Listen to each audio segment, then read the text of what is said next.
அஸ்ஸலாமு அலைக்கும். அத்தியாயம் 2 அல் பக்ரா சூராவினுடைய 2வது ஆயத். ஸாலிகல் கிதாபு லா ரைப ஃபீஹி ஹுதல் லில் முத்தகீன். இது முழுமையான வேதம், அதிலே எந்த ஒரு சந்தேகமும் இல்லை. தன்னை பாதுகாத்து கொண்டவர்களுக்கு இது நேர்வழி காட்டுகின்றது. அல்லாஹ் சுப்ஹானஹு வ தஆலா தாலிகல் கித்தாப், இது முழுமையான வேதம் என்று கூறுகின்றான். அல்லாஹ் சுப்ஹானஹு வ தஆலா நபிகள் நாயகம் ஸல்லல்லாஹு அலைஹி வஸல்லம் அவர்களுக்கு தேவைக்கேற்ப திரு குர்ஆனுடைய வசனங்களை ஜிப்ரைல் அலைஹிஸ்ஸலாம் அவர்களின் மூலமாக அருளினான்.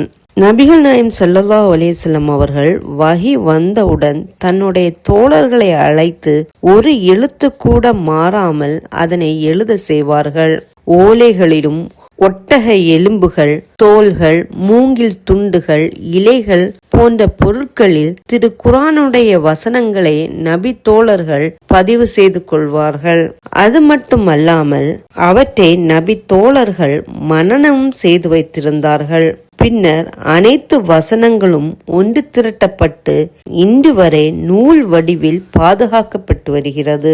மற்ற சமுதாயத்தில் உள்ள அல்லாஹுவால் இறங்கப்பட்ட வேதங்கள் மனிதர்களால் மாற்றப்பட்டதை போன்று திரு குர்ஆன் கியாமத் நாள் வரை எந்த ஒரு மாற்றம், ஒரு எழுத்து கூட மாறாமல் இருக்க வேண்டும் என்பதற்காக நபிகள் நாயகம் ஸல்லல்லாஹு அலைஹி வஸல்லம் அவர்கள் தன்னுடைய தோழர்களிடம் குர்ஆனை மட்டுமே எழுதுமாறு அனுமதி அளித்தார்கள்.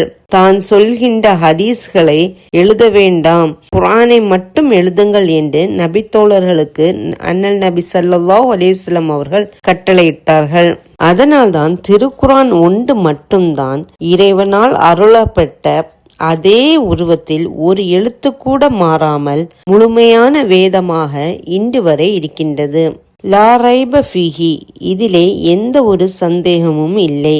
இது முழுமையான வேதம் என்று சொல்லிய அல்லாஹ் அதுக்கு பிறகு இதில் எந்த ஒரு சந்தேகமும் இல்லை என்று இங்கு குறிப்பிடுகின்றான். ஏனென்றால் இது இறைவனால் அருளப்பட்ட வேதம்.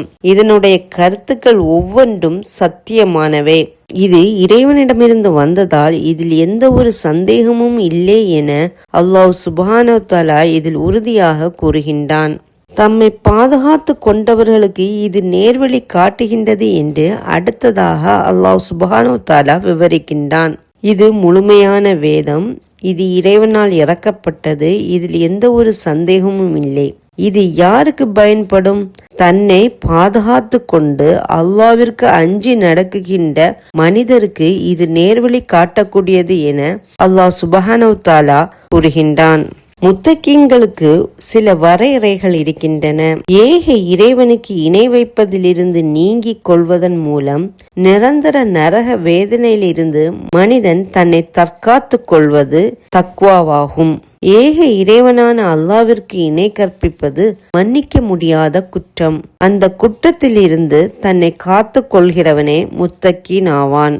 2வது, பாவங்களிலிருந்து மனிதன் தன்னை காத்து கொள்வது. 3வது, இறைவனுடைய நினைவிலிருந்து மனிதனின் கவனத்தை திசை திருப்புகின்ற அனைத்து அம்சங்களிலிருந்தும் தன்னை பாதுகாத்து கொள்வான். இதுவே முத்தகீன்களுக்குள்ள வரையறைகள் ஆகும்.